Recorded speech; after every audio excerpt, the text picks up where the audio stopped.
जब भी हम रियलिस्टिक ड्राइंग्स की बात करते हैं तो लगता है एक्सपेंसिव पेंसिल्स, ब्लेंडिंग स्टम्प्स और हज़ारों रुपए के आर्ट मटेरियल चाहिए होंगे। और आज हम इस नॉर्मल पेन से, जिसे तुम लोग लिखने के लिए यूज करते हो, इसका यूज करके एक रियलिस्टिक ड्राइंग बनाते हैं। क्योंकि ये इंक है तो हमारे पास इरेज करने का कोई ऑप्शन नहीं है। एक मिस्टेक और पूरी मेहनत बर्बाद हो सकती है। तो चलिए देखते हैं इस चैलेंज को कैसे क्रैक करना है। सबसे पहला स्टेप है आउटलाइन। अब क्योंकि हम इरेज नहीं कर सकते तो आप आउटलाइन बनाने के लिए पेंसिल का यूज कर सकते हैं। बट अगर पेन से ही बनाना है तो आपको पेन को बिल्कुल हल्के हाथ से पकड़ना है। इससे पेन का वेट पेपर पर बहुत कम पड़ेगा और लाइंस बहुत ज़्यादा लाइट बनेंगी।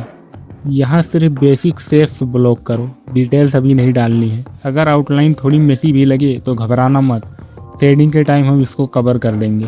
पेन से स्मूथ शेडिंग का सबसे बड़ा सीक्रेट है हेचिंग और क्रॉस हेचिंग।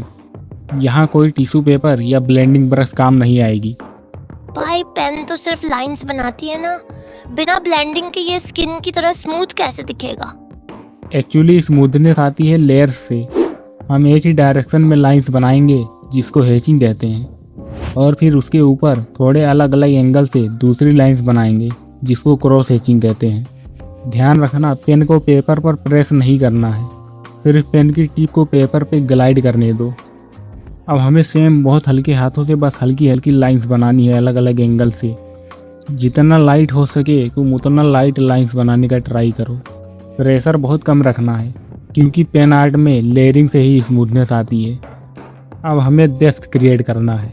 बिगिनर्स सबसे बड़ी गलती ये करते हैं कि डार्क एरियाज को एक ही बार में प्रेस करके डार्क कर देते हैं। इससे इंक पेपर पर फैल सकती है या बल्ब बन सकता है।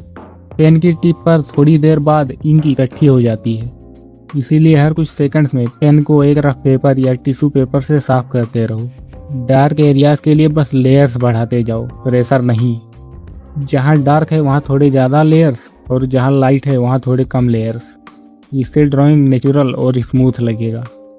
यहाँ सबसे ज़्यादा पेशेंस रखना होगा क्योंकि एक डार्क लाइन या इंक बल्ब पूरे मेहनत को बर्बाद कर सकता है।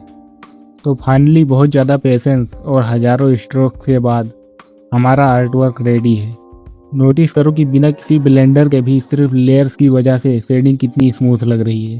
भाई ये तो सच में बहुत ज्यादा स्मूथ है। कोई डाउट है तो कमेंट करिए। मिलते हैं अगले वीडियो में।